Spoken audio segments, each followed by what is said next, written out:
Sir नमस्कार। नमस्कार जी। क्या नाम है? मेरा नाम मंगतेश कुमार है।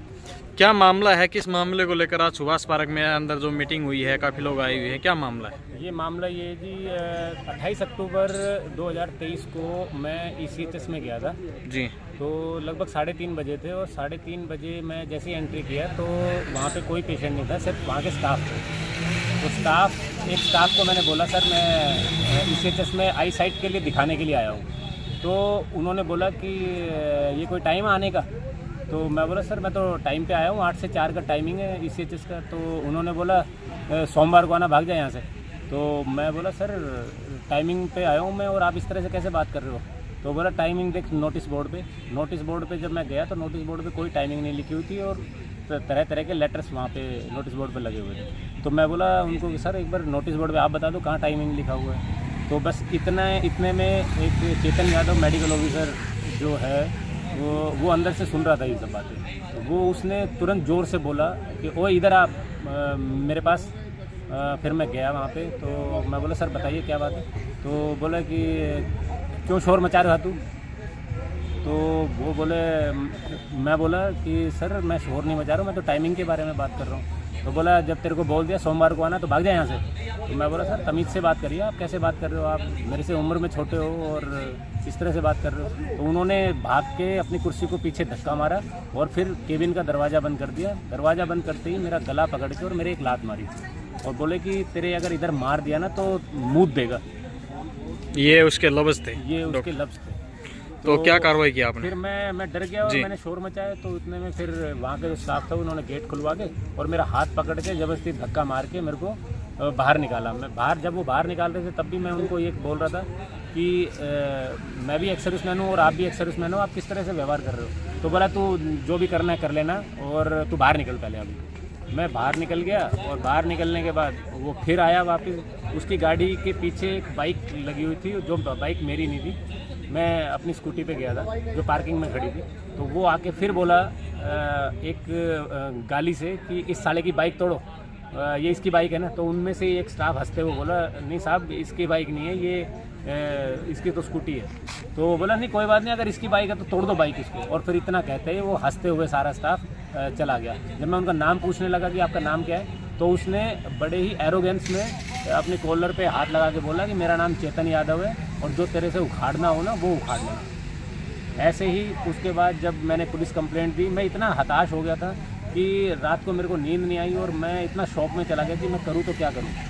फिर उसके बाद मेरे जो साथी हैं उनको मैंने ये वृतांत सुनाया। साथियों ने मुझे सहानुभूति दी और उन्होंने बोला कि इसकी कंप्लेंट करो, ऐसे तो आपके साथ हुआ है तो किसी और के साथ होगा। तो मैं पुलिस कंप्लेंट करने के लिए पुलिस स्टेशन पे गया। पुलिस वालों ने मेरी कंप्लेंट ली। कंप्लेंट के बाद मेरे को टाइम दिया गया कि 2:30 या 3 बजे आप आ जाओ यहाँ पे और आपका कंप्लेंट का कुछ करवाते हैं। तो मैं जब गया तो ECHS OIC और वो ब्लाइंडली, ये 28 अक्टूबर को ECHS OIC वहाँ पे था नहीं, कोई बता रहा था कि वो छुट्टी पे। और जब वो 30 तारीख को जब मैंने कंप्लेंट दी तो उसके बाद वो उसका ब्लाइंडली सपोर्ट कर रहे हैं ECHS OIC और उनको मामले का कुछ पता नहीं है, लेकिन फिर भी वो अपने मेडिकल ऑफिसर को डिफेंड कर रहे हैं और ये कह रहे हैं कि ये किसी से कोई माफ़ी नहीं मांगेगा। और जब इसको पता है कि ECHS की टाइमिंग इसको पता होना चाहिए, जब इसको पता है कि आई साइट का रेफरल नहीं होता तो ये भी इसको पता होना चाहिए। मैं बोला सर अगर मेरे को नहीं पता है तो आपको बताना चाहिए सर। तो बोले कि नहीं ऐसा नहीं होगा। फिर हमारे साथियों ने बोला कि अगर ऐसा हुआ है तो आप माफ़ी मांग लीजिए, आपका मेडिकल ऑफिसर है वो माफ़ी मांगेगा। तो बोला नहीं सबके सामने माफ़ी नहीं मांगेगा। तो एक हमारे साथी ने बोला जब ये सबके सामने गला पकड़ेगा तो सबके सामने माफ़ी मांगनी चाहिए। तो बोला नहीं कोई माफ़ी नहीं मांगेगा, तुम्हें जो घोड़े खोलने हैं वो घोड़े खुलवा लेना और मेरा बंदा है माफ़ी नहीं मांगेगा, जो तुम्हें करना है वो कर लेना। ECHS के पास बहुत पैसा है, वो ECHS। अभी मीटिंग के अंदर क्या फैसला लिया गया है? जैसे आज मीटिंग हुई है अंदर ये फैसला लिया गया है, सारे जो मैं हूँ और एक और भुक्तभोगी हमारे जगदीश प्रसाद जी हैं और किसी के साथ भी ऐसी घटना हुई है? हाँ ये एक जगदीश प्रसाद जी हैं, उनके साथ भी ऐसे ही मारपीट की है और उनकी मारपीट को देखते हुए तो मैं शौक में चला गया हूँ कि ये आए दिन इसी तरह की घटनाएं करते रहते हैं जी। और किसी तरह का कोई पछतावा नहीं होगी। आगे क्या कार्रवाई रहेगी, क्या रणनीति की अब गई? हमारी यही रहेगी कि तुरंत प्रभाव से ECHS OIC को डॉक्टर चेतन यादव को बर्खास्त किया जाए यहाँ से, ताकि ECHS में जो फैसिलिटीज़ हैं सुचारू रूप से एक्स सर्विसमैन बेनिफिशरीज को मिलती रहे। जी, क्या नाम है? मेरा नाम जगदीश प्रसाद है।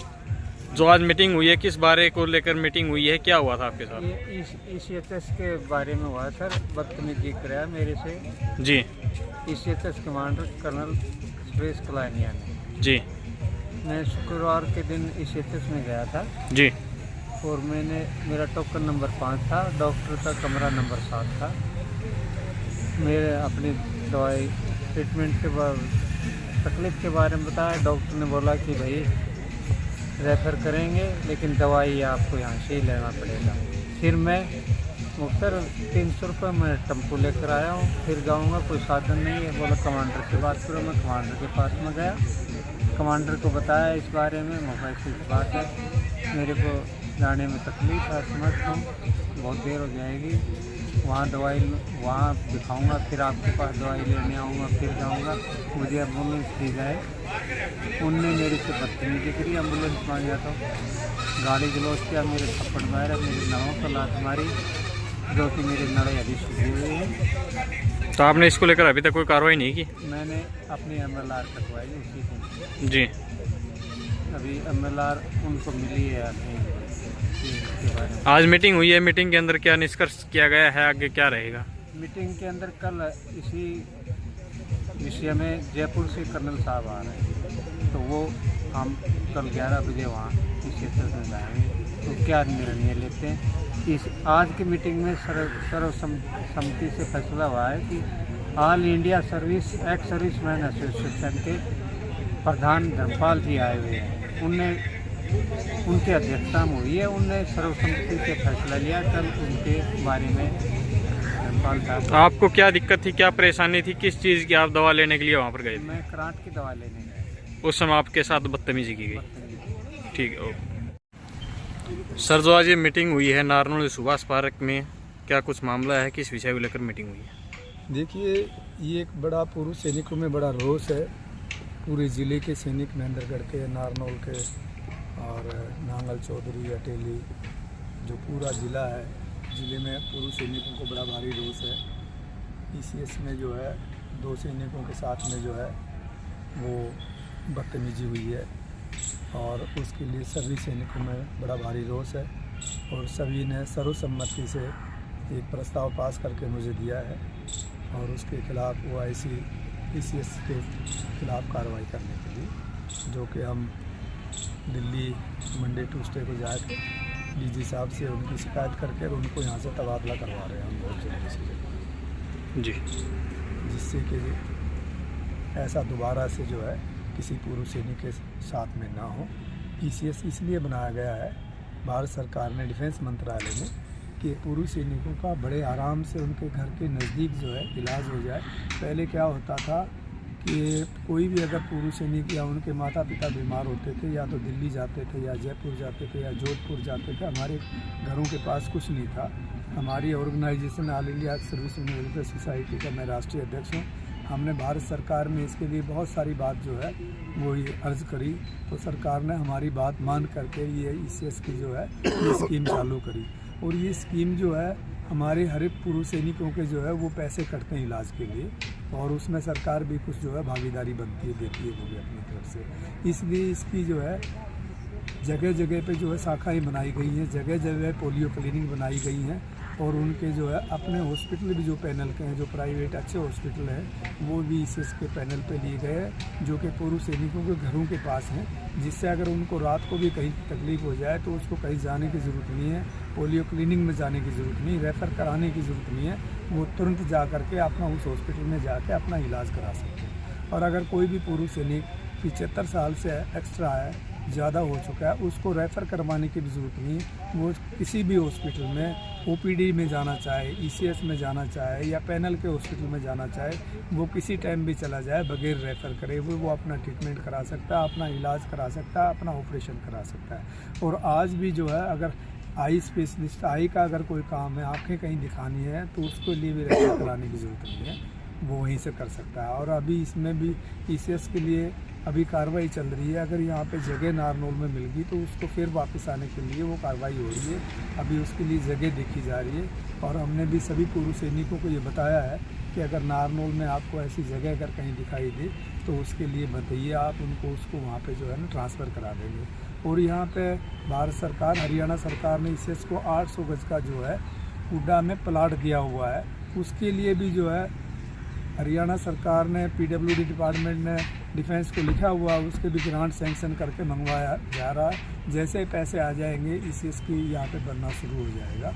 और अगर वो उसमें देरी हो गई तो उससे पहले जो है यहाँ पे महेंद्रगढ़ के अंदर जो है सैनिकों का जो है एक भवन बनना जा रहा है, जहाँ अभी सोल्जर बोर्ड है वहाँ पे, और वो बहुत जल्दी तैयार होने वाला है। उसका ग्रांट भी सैंक्शन हो गया, वो इसमें भी आ जाएगा। इसलिए सभी तरह से प्रयास जारी हैं जिससे पूर्व सैनिकों को नारनौल से दूर चल के ना जाना पड़े। नीरपुर के लिए व्यवस्था नहीं है, बस हमने चालू करवाई थी हरियाणा सरकार से। उन्होंने हमारी मांगों को, पूर्व सैनिकों को मान के बस का प्रबंध किया था। रोडवेज से चल के नीरपुर के लिए 3-3 चक्कर लगाती थी। लेकिन फिर भी क्योंकि पूर्व सैनिक कोई एक टाइम पर नहीं आ सकता, कोई कहीं पे रहता है, कोई 20 किलोमीटर, कोई 30 किलोमीटर, उनको आने में बड़ा टाइम लगता है, इसलिए वो कोई बस का टाइम से नहीं जा सकते। इसलिए उनकी समस्याएं बहुत खड़ी है। एक बार अगर जाता है पूर्व सैनिक, वहाँ से रेफ़र करवा के लाता है, रेफ़र करवा के नारनौल हॉस्पिटल में आता है प्राइवेट में, वहाँ से डॉक्टर OPD में उसको दवाई लिख के देता है। फिर वो दोबारा से जो है PCS में NA करवाने के लिए जाता है। अगर वहाँ पे NA करने के बाद दवाई अगर उनके स्टोर पे भी ना मिलती है तो दोबारा फिर वो नारनौल शहर में आता है और वहाँ से केमिस्ट से दवाई लेके फिर अपना बिल वहाँ पे जमा कराने जाता है। इसलिए पूर्व सैनिकों की बड़ी समस्याएँ हैं कि एक दवाई के लिए 4-4 बार जो है वहाँ पे पूर्व सैनिकों को चक्कर लगाने पड़ते हैं। तो इसके लिए हम बहुत प्रयास कर रहे हैं, भारत सरकार भी इसके लिए प्रयास कर रही है। जैसे ही अगर कोई नारनौल में जगह मिल जाएगी तो वो बहुत जल्दी जो है वो पोलियो क्लोनिंग ICS जो है वो नारनौल में ट्रांसफ़र हो जाएगा। और इसके लिए हम कल जो है फिर मीटिंग करने वाले हैं ICS में जा कर के, OIC से बात करेंगे और उनके कमांडेंट जो है अलवर से आ रहे हैं, वो भी शिकायत को सुनने के लिए, जिससे कि आगे से ऐसा ना हो। क्योंकि देखिए डॉक्टर और पेशेंट का तो एक भगवान जैसा रूप है। अगर डॉक्टर से ही अगर झगड़ा करेंगे, OIC से अगर कोई झगड़ा करेगा, पेशेंट अगर इलाज कराने जाता है और उसके साथ अगर कोई झगड़ा करता तो बहुत बुरी बात है। तो हम चाहेंगे कि कल इस समस्या का जो है किसी भी तरह से समाधान कर दिया जाएगा। जय हिंद, जय भारत। तो गांव वाले लोग होते हैं वो PhD करे बैठे हुए होते हैं और वो क्या करते हैं, कहीं ना कहीं उसको अटका देते हैं, चाहे ज़मीन ले ले, चाहे मकान ले ले, चाहे पैसे ब्याज में दे दे, चाहे और कुछ कर ले, या कहीं ना कहीं चुनाव लड़ा देंगे, या कहीं ना कहीं पंगे में उसको फंसा देते हैं। 99% केस जो मैंने देखा है। और मैं ये organisation all India service welfare society 92 का रजिस्ट्रेशन है और 1 रैंक 1 पेंशन में भी हमने वहाँ जनरल साहब था जिन्होंने 13 करोड़ रुपए इकट्ठे कर रखे थे, हमने 5 पैसे किसी से चंदे का नहीं लिया। मैं बोतल पानी के रखता हूँ, 30 साल से भोजन नहीं करता हूँ, मैं आपको बताना चाह रहा हूँ। पर्यावरण से भोजन करता हूँ, 30 किलोमीटर डेली रन करता हूँ, दौड़ता हूँ मैं। गिनीज बुक में मेरी ट्रायल चल रही है। पिछले वीक चंडीगढ़ में मेरी ट्रायल की गिनीज बुक की टीम आई थी, 3.5 घंटे में 48 किलोमीटर दौड़ा था। और आज भी मैंने अपने मोबाइल में किलोमीटर फिट कर रखा है। रोज़ाना मैं 30 किलोमीटर दौड़ता हूँ बगैर भोजन। वहीं से मेरा भोजन होता है जहाँ मैं दौड़ता हूँ। मेरी बॉडी इस पर्यावरण से भोजन करती है। पानी की बोतल मैं अपने साथ रखता हूँ, कितना भी प्रोग्राम हो, कितना ही अच्छा हो, रिश्तेदारी में मैं अपनी बोतल साथ लेके बैठता हूँ, मैं वहाँ कुछ भी खाता नहीं। और मैं आप लोगों को भी इस लाइन पे लाऊंगा, थोड़ी सी पहले हम अपनी जो समस्याएं हैं उस पर समाधान कर लें। ये सही बात है कि हम लोग जो है एक आज बुलाओ कल नहीं आएंगे, कल बुलाओ परसों नहीं आएंगे, परसों आएंगे, बीच में नहीं आएंगे, पर अफसर तेज हैं। ये मुद्दा पहले भी जैसे आपने यहाँ बताया कि ये तो आर्मी का था, ये नेवी था, वहाँ पूना में एक प्रोग्राम कर रखा था जी। वहाँ पे उन्होंने जो है आर्मी नेवी उन्होंने कहा जी इनको अलग कराओ, हमारी वैकेंसी अलग होनी चाहिए आर्मी वालों की, ये सारी नेवी एयरफोर्स आ जाती है और हम नौकरी कहाँ करेंगे। तो मैंने ऐसे पकड़ के उनको खड़ा करा, एक साथ करा।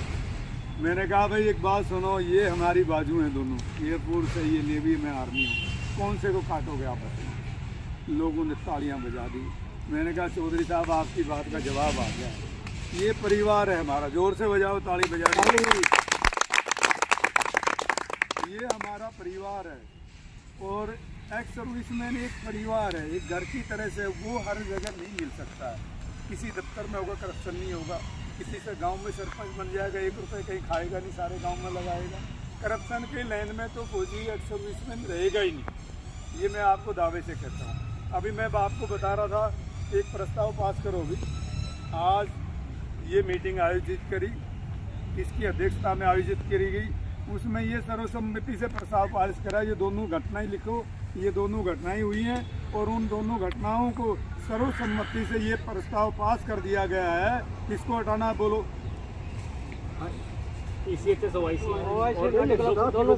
अफसर पूरा स्टाफ बदलियो। सुनो, अगर घर का मुखिया बदल दिया तो वो सारा अपने आप बदल दे। पहले समझो बात, हमें काम वो करना चाहिए जिसका टारगेट, हमारा जो टारगेट है। ऐसा काम नहीं जो काम हो ही नहीं, मेरी बात को समझ रहे हो? ऐसा काम नहीं करना जो काम हो ही नहीं सकता, वो नहीं करना कि हमें सारा गांव को बदलना नहीं। एक आधा आदमी है जो परेशान हमें करता है, तो हमें उसी से, मेरी अपनी सोच है, बाकी आप सब अपनी समझिए। प्रस्ताव पास करो कि ये दोनों घटनाएं लिखो। कौन लिख रहा है अभी? समझो, आज की डेट में यहाँ पर मीटिंग आई हुई थी, जिसके अंदर कौन कौन था, मीटिंग की अध्यक्षता किसने करी, और दो क्या केस आए हमारे पास, दोनों के नाम लिख करके इनके ये केस मीटिंग में आया। इसको ये नहीं करना, हमने इन केस के लिए मीटिंग करी है। हमने एक एक्स सर्विस की मैन की मीटिंग करी, उसके अंदर ये 2 केस आए और उनमें सब में से इनकी बातें सुनी।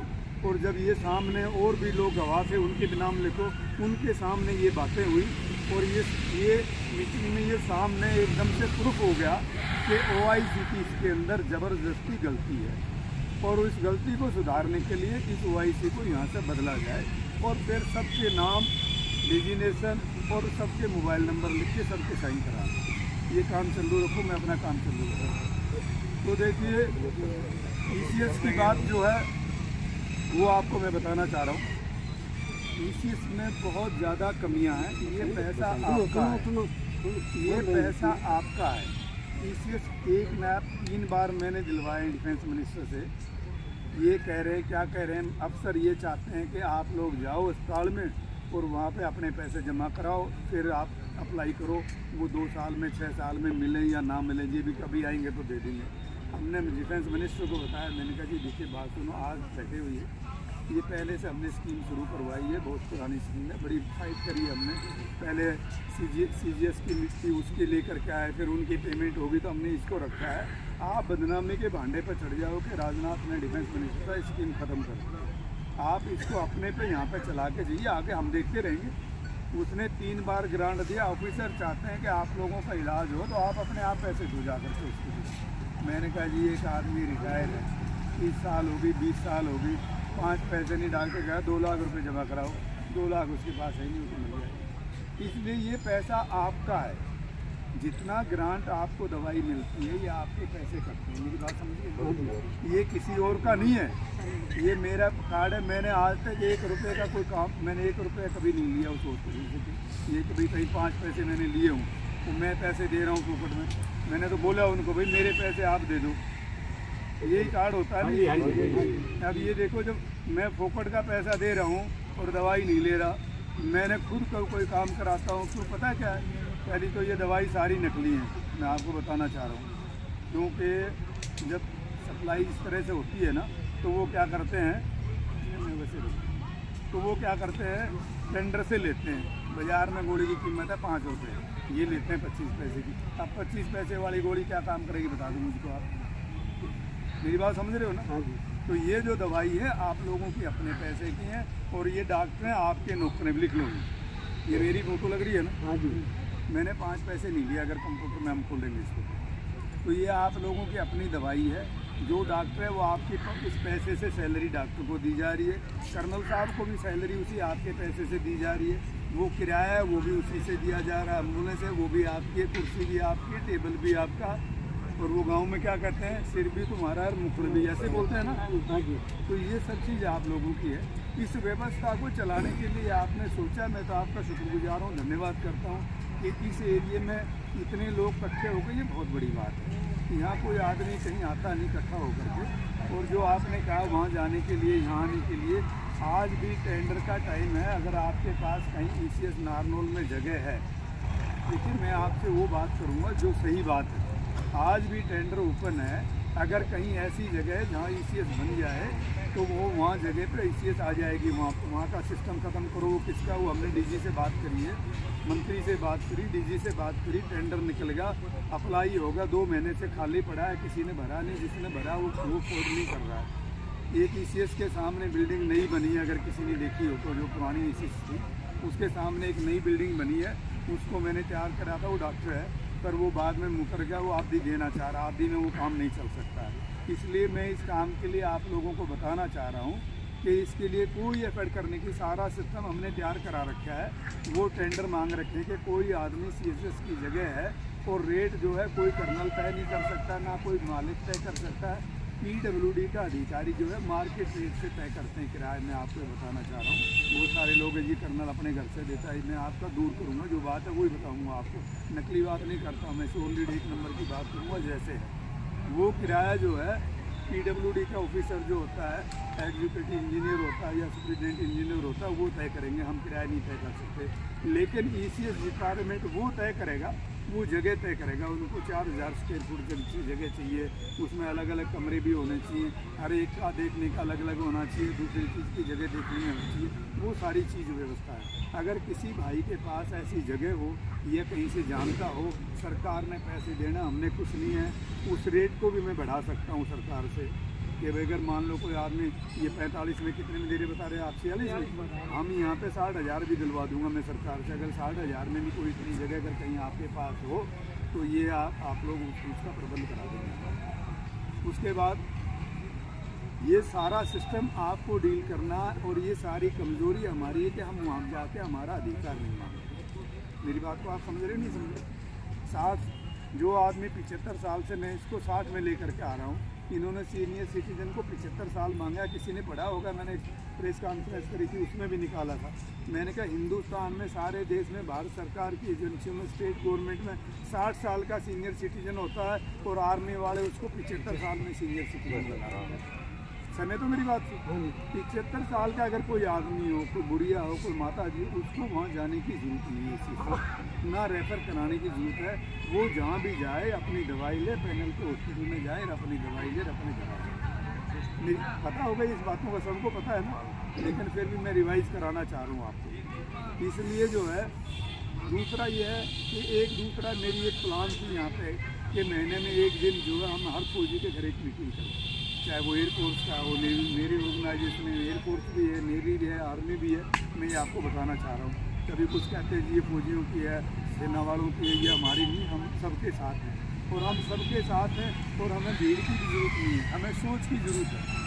अगर आपकी कोई दिक्कत है वो बताओ, हम उस पर लड़ेंगे। हमें ना मुझे चुनाव लड़ना यहाँ, ना मुझे आप लोगों की भीड़ की ज़रूरत है। मैंने एक प्रस्ताव पास करा, ये 5 आदमी भी कर देंगे। अगर ज़्यादा आदमी वहाँ जाएंगे तो अच्छा असर पड़ेगा, बहुत असर पड़ेगा। मैं आपको बता दूँ, जो अधिकारी आएगा वहाँ से, अलवर से जो आएगा, उसके ऊपर बहुत इंप्रेशन पड़ेगा कि तो सारी फौज परेशान हो रही है इनसे। तो हमारा जो टारगेट है, जो मेरा ये काम है, आसान हो जाएगा।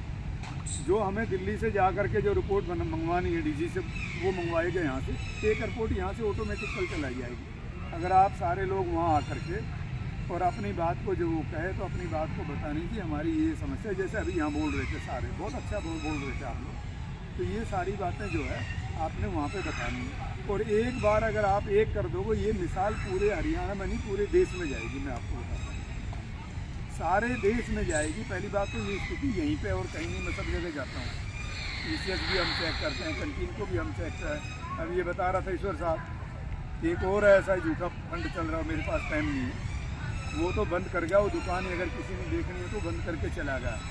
उसने 30 साल से फौजियों को लूटा है। भाई तू फौजी है ना, चल भाई हमारे साथ। यहाँ पे आज शादी का 5-5, 7-7 ट्रक रोजाना जाते थे भर भर के, और कोई रेट नहीं पूछना, कोई सामान नहीं कौन सी कंपनी का है, और फटाफट से 3 लाख रुपये दे दे, सामान भर दिया। दूसरों लाइन ला के भाई अगला भाई तेरा फोटो स्टेट करा लिया, कोई लेना देना नहीं। तो उसको ईश्वर साहब का मैंने उसको बोला भाई उस बात ये है, तेरे पास कोई कागज़ वागज है? तुझे मेरे पास तो नहीं। बच्चा वो दिखाया, हमें कुछ था ही नहीं। मैंने वो पहले फ़ोन वहाँ से हिसार से बात कर ली थी कि भाई इसका कुछ है नहीं, कुछ नहीं। हमने पुलिस बुलाई, कॉल कराई, उसके खिलाफ FIR कराई, प्रेस वाले आ गए, TV वाले आ गए, सारे आ गए। मैं दिल्ली से लगा ये काम करके। अब यहाँ जी मेरे पास दिल्ली में बड़े बड़े लोगों के, मंत्रियों के भी फ़ोन आया, सारा सिस्टम आया। मैंने कहा भाई वहाँ ईश्वर साहब है, वो जैसे डील कर ले। वो ही बोला जी मैंने क्या करना। मैंने कहा भाई देख मैंने इसकी बीमारी काट दी है, तो अब दोबारा भी शुरू करेगा।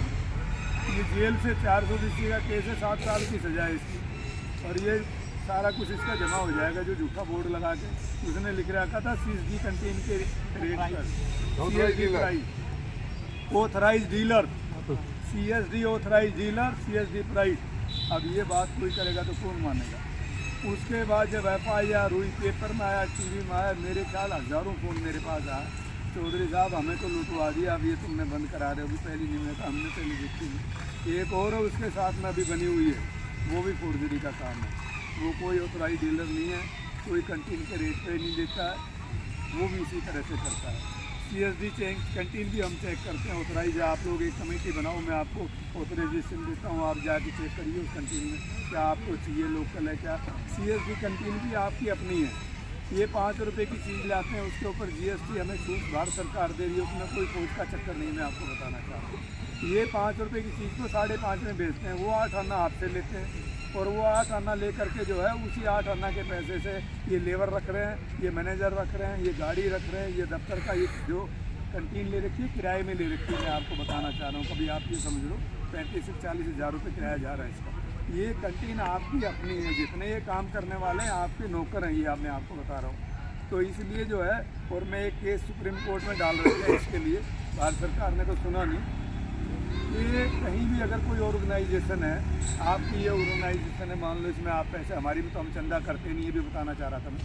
हमारी ऑर्गेनाइजेशन में ना हम चंदा लेते हैं किसी का, ना कोई मेंबर फीस है, ना हमारे पास कैशियर है, ना कोई अकाउंट है हमारा, ना हम 5 पैसे किसी से लेते हैं, और ना हम किसी को खर्च करते हैं, और ना कोई हमारे से मांगे तो हम किसी को देते हैं। ये मैं आपको बताना चाह रहा हूँ। इसलिए अगर कोई ऑर्गेनाइजेशन होती है, वो अगर कहीं ग्रांट इकट्ठा करती है, वो पैसा उन्हीं में बांटा जाना चाहिए। अब ये CSD कैंटीन है, इसके अंदर पैसा जाता कहाँ? अफसर मिस में जयपुर।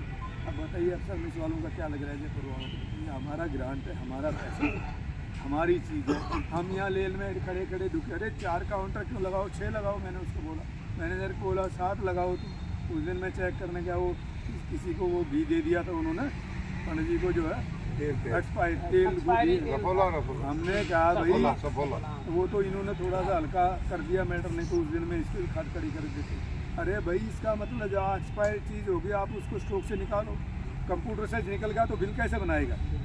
मैंने कहा तुम मिले हुए इसमें मैनेजर को, मैंने बोला, और तुम ये नौकरी तो तुम्हारी 1 घंटे की, ये बताया मैं आपको, ये कोई नौकरी नहीं है। जैसे आपने 1 घंटे में मैनेजर की शिकायत करी, 1 घंटे में मैनेजर बदली हो जाएगा कैंटीन का, और मेरे को जो मैं आधे घंटे में करा दूंगा। और जो उसके वो काउंटर पे बैठे रहते हैं उनका तो मिनट का भी नहीं है, उसको तो जब भी कहते चल भाई सब हो जाता हम जहाँ बाहर में। मेरी बात समझ रहे हो? आप अपने आप की पावर में होकर काम करिए। आप वहाँ जाते हो, हाँ जी मेरे को दे दो जी ऐसे, और अभी कुछ और कह रहा था कि आधे यहाँ मिलेंगे आधे उसकी तरफ मिलेंगे। चमचागिरी बहुत होती थी फौज में, और हम कभी आ गए थे चमचागिरी से डर के, ये बताते हैं।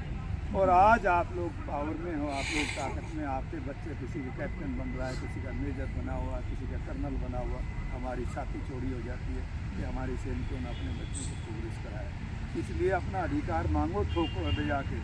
वो ECS भी आपके पैसे का है, कैंटीन भी आपकी पैसे की है, और जिला सैनिक बोर्ड की बात है, वो 60% भारत सरकार इनकी सैलरी देती है, जानते हो नहीं जानते, और 40% हरियाणा सरकार देती है। ऐसा ही है कुछ और जो मैं बता रहा हूँ, ऐसा है।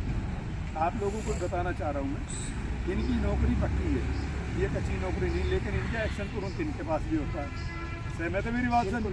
खिलाफ एक्शन तेरे लिए भी तैयार है, हाँ, लेकिन हम किसी खिलाफ एक्शन करने के भैया हमें सिस्टम को चलाना है। हमें सिस्टम को क्या है, हमारी माँ हैं, हमारी बहनें हैं, शहीद परिवार है, वहाँ आके 3-3 दिन बैठे रहते हैं। हमने पीछे भी मंत्री जी से मीटिंग करी थी, उन्होंने ऑर्डर भी कर दिए थे। ईश्वर साहब ऑर्डर हुए थे कि दादरी वाला जो है यहाँ पे आ जाएगा, उसके बाद वो ऑर्डर फिर फेल हो गए उसके। तो इसलिए आप लोग एक तो ताकत में रहिए। आप एक मेरे को बोला, वो कहाँ हमारे जिनका वो एक मैटर था अपने सरदार मेजर साहब, बोला जी मेरा एक ये काम करा दो, मैं आपके साथ रहूँगा। मतलब मुझे आपकी क्या जरूरत है साथ रहने की? बोला जी मैं आपके परमानेंट ही साथ रहूँगा, मेरे साथ तो एक दिन भी नहीं रहेगा। मैं तो रोटी नहीं खाता, कहीं जाता पानी अपना साथ रहता हूँ, शाम तक ही भाग आएगा मेरे साथ, तो कोई रहेगा ही नहीं। तो ये हमारी सोच बहुत छोटी है कि मैं अगर यहाँ इकट्ठा हो गया ना तो भाई ये तो सारा काम इन्हीं का हो जाएगा, मेरी कौन पूछेगा फिर मुझे, नहीं समझे बात। तो हमारा जो कहने का मतलब है, अगर कहीं इंजॉय करो, आप लोगों को पेंशन अच्छी मिल रही है, आप उसका इंजॉय करो, आप लोग इकट्ठे होइए। आपको तो यहाँ कर्नल आएगा मिलने के लिए, TCS का कर्नल यहाँ हाथ जोड़ने आएगा, भाई मेरे को माफ़ कर दो, मैं तुम्हारे साथ हूँ, मैं आगंदे से ऐसे नहीं करूँगा। और एक और सारा बात बताना चाह रहा हूँ, अगर किसी को मैं शिकंजे में ले लेता हूँ तो फिर मैं उसको हटाना नहीं चाहिए, वो दोबारा इज्जत करेगा। एक बार अगर किसी को रगड़ दिया ना तुमने, अगर उसको तुमने छोड़ दिया तो वो तुम्हारा हो जाएगा कभी भी। एक ने चोरी कर ली, एक वो मेरा परिवार का था, उसका फ़ोन चोरी कर लिया, किसी ने चोरी कर लिया, रात को घर से उठा लेगा। मैंने SP को बोला, वो तीसरे दिन चोर भी पकड़ लिया, फ़ोन भी पकड़ लिया।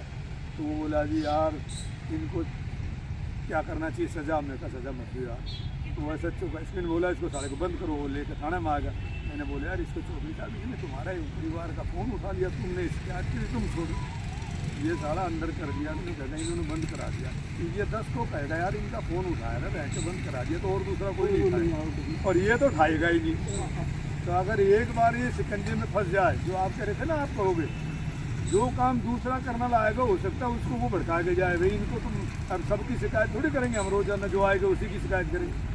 अगर वो अपनी बात को इग्नोर कर लेता है, अपनी बात को आकर तसल्ली से आपको जवाब देता है, आपसे वो रिक्वेस्ट करता है, अगर वो ये कहता है दोबारा ऐसा नहीं होगा, तो हमारे बाबा कहते थे कि भाई बड़े आदमियों का काम बड़ा वही होता है किसी को माफ़ करना।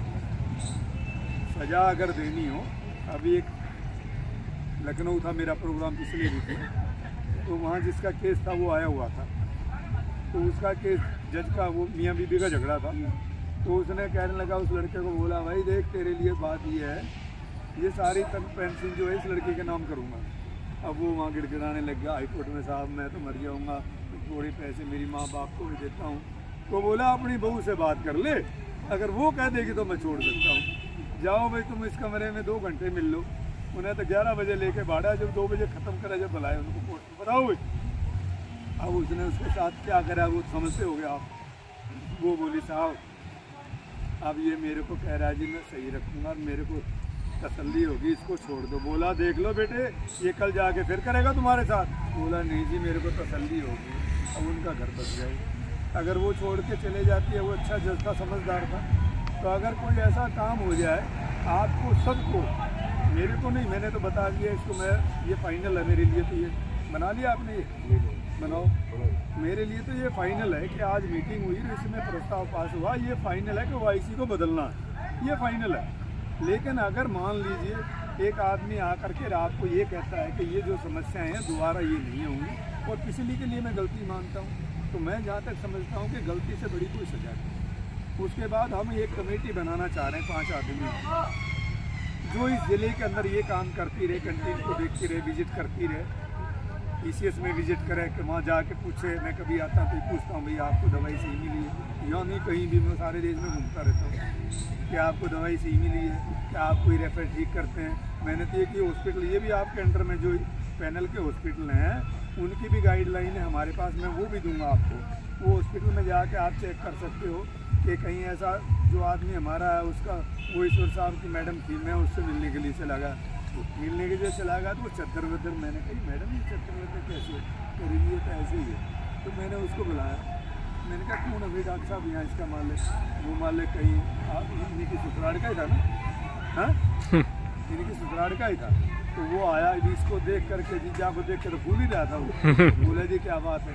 मैंने कहा देखिए जी आपका हॉस्पिटल है, आप इसको बढ़िया रखेंगे और मेरी जाएंगे। ये जो लोग लौट रहे हैं पेशेंट, ये इनकी अच्छी खातर से वीजा करोगे, अच्छा इलाज करोगे, तो ये जाके कहेंगे जी ये हॉस्पिटल बहुत बढ़िया है, आप यहाँ पे आओ। तो किसी और को मरीजों को यहाँ लाएंगे, ये बुदबू मार रही है, गंदा है, ये इसके पैनल हट जाएगा। उसने 1 सेकंड लगाई, हमारी सारी बातों को तो इधर उधर कर दिया। बोला जी सारे ऐसे ही आते हैं, कर दो ना मेरा डी पैनल, में तो हाथ जोड़ता हूँ आगे। मैंने उसको किसी तुम्हारे कर्नल को फ़ोन मार दिया। मैंने कहा मैंने चेक कर लिया, मैं DG को परसों रिपोर्ट दे दूँगा दिल्ली जाके, और आज के बाद में इसके पास रेफर आना नहीं चाहिए कोई, इसके ऊपर इंक्वायरी रेफर करके करनी। उसने 1 मिनट लगाया, फिर उसको फ़ोन कर दिया भाई हमारे सामने ही बैठे बैठे मैंने माइक तो नहीं करा सर ठीक है और मैं इसको बता देता हूँ नहीं आएगा।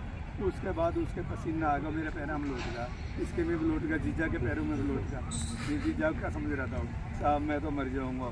वो नर्स लिया 10-20 वो लगा दिए, बाबू जी हमारी नौकरी भी चली जाएगी। 50 रोजाना भर्ती हो रहे हैं एक्स सर्विसमैन वहाँ, 5, 7, 10, 12 हज़ार रुपये एक पर रोजाना लगाता हो तो 1.5 लाख 2 लाख फौजियों की आमदनी है। और हमने उसको चादर धोने के लिए कह दिया तो हमें कहता तो रोजाना बतेरे आते हैं यहाँ पे। एक हफ्ते तक एक आदमी नहीं भेजा, एक हफ्ते बाद में दोबारा इंस्पेक्शन कराया, मैं आ नहीं सका तो मैंने ईश्वर साहब को उनको बोला अपना आदमी भेजो और वहाँ देख के आएंगे। 2 आदमी भेजे, इन्होंने जाके देख दिया भाई चादर वदर साफ है, सफाई है, ये काम है। और जो बिल बन रहा है वो मत बनाइए, वो आपका है, मैं आपको बताना चाहता हूँ ये पैसा आपका है। एक दादरी में 2 मैंने डी पैनल कराए हैं हॉस्पिटल, फौजी को दारू पिला रहे वहाँ और कभी MRI हो रही, कभी CT स्कैन हो रहा, कभी कुछ हो रहा है और उसका बिल बनाया जा रहा है। कमरे में अपने सामने पोगा दे दें उसको, वो भी देसी का तो 5-4 हज़ार रुपये। तो मैं आपसे ये अर्ज कर रहा हूँ ये आपका हॉस्पिटल है, आपका पैसा है, ये डॉक्टर आपके नौकर हैं, ये धमका रहे हमारी कमजोरी से। लिए आपको बताओ मेरी बात समझ रहे हो?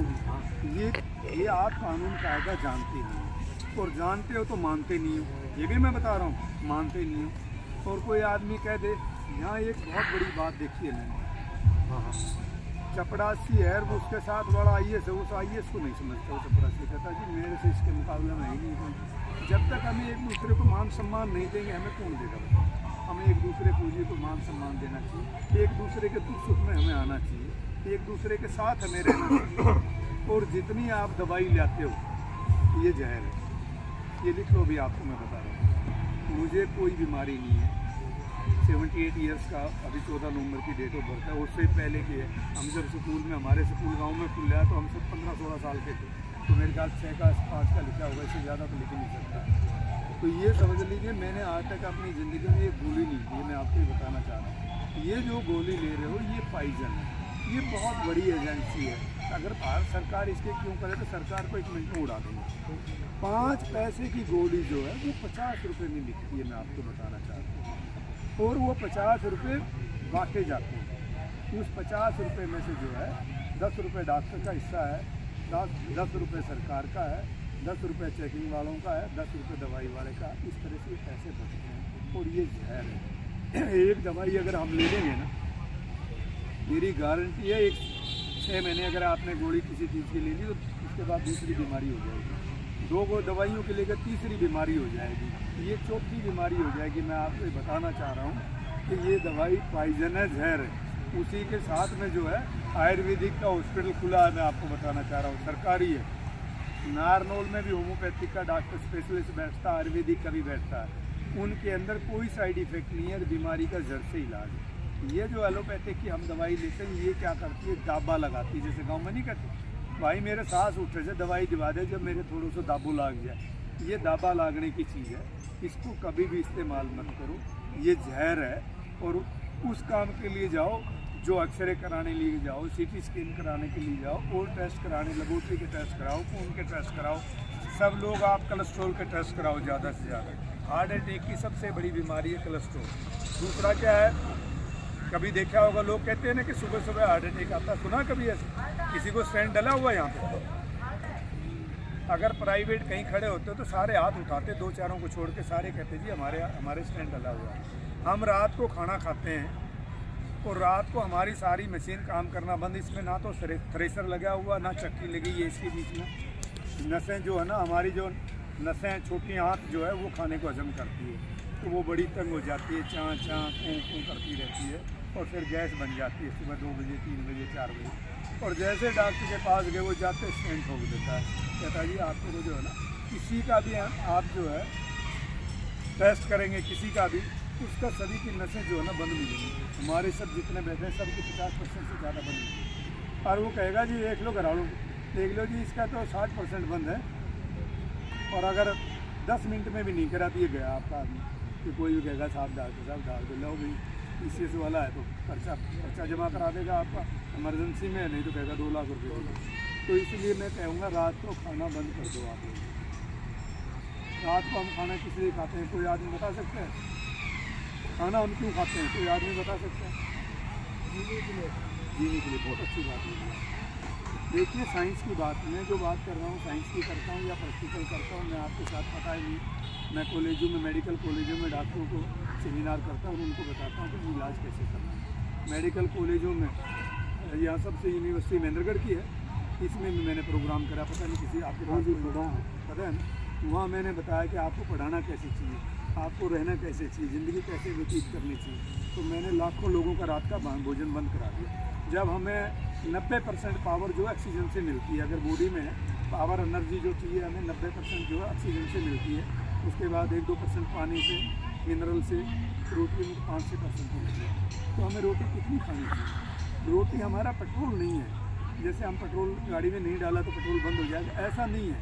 ये मेरी गारंटी है, अगर आप किसी को पानी देते रहो 6 महीने कमरे में बंद कर तो नहीं मरेगा। ये बॉडी रिजर्व करती है, ये भोजन को रिजर्व रखती है। तो ये सप्लाई ऐसे नहीं है कि एक बार आपकी बॉडी में ब्लड पूरा है तो आपको 6 महीने जरूरत नहीं है, वो 1 बूंद कम होता है, वो 1 बूंद बन जाता है। तो ऐसा नहीं है कि रोटियों से ब्लड बनता है और ब्लड में जो कमियाँ होती हैं वो पूरी होती हैं, और कोई ऐसा नहीं है कि वो रोज जितना खाया वो खाद बनता है। कितनी उम्र हो गई आपकी? 58 साल। 3-4 साल को तो छोड़ दो, 50 तो लगा ही लो रोटी खाते खाते। तो कितना खा जाता है एक आदमी दिन में? 1 किलो तो खा जाता होगा ना। हाँ, तो महीने में कितना होगा? 30 किलो। साल में कितना होगा? 360। और 50 साल में कितना होगा? अरे 1-2 ट्रक तो हो गया। अरे खाद बनाने के लिए पैदा हुए हैं, समझो आप। हाँ, ये आप लोग सब कितने आदमी मेरी बात से सहमत? हाथ उठाओ, उठाओ भाई। ईश्वर तो सहमत नहीं होगा जो मैं बोल रहा हूँ। कहाँ तेरा भाई एक बात सुनो, ये मैं बड़ी बड़ी सेमिनार करता हूँ और पैसे भी मिलते हैं, मैं पैसे भी नहीं लेता, मना कर देता हूँ। देखिए, लेकिन अगर हमारी बात ना सुनना अन्यथा लेने तो मज़ा नहीं आएगा।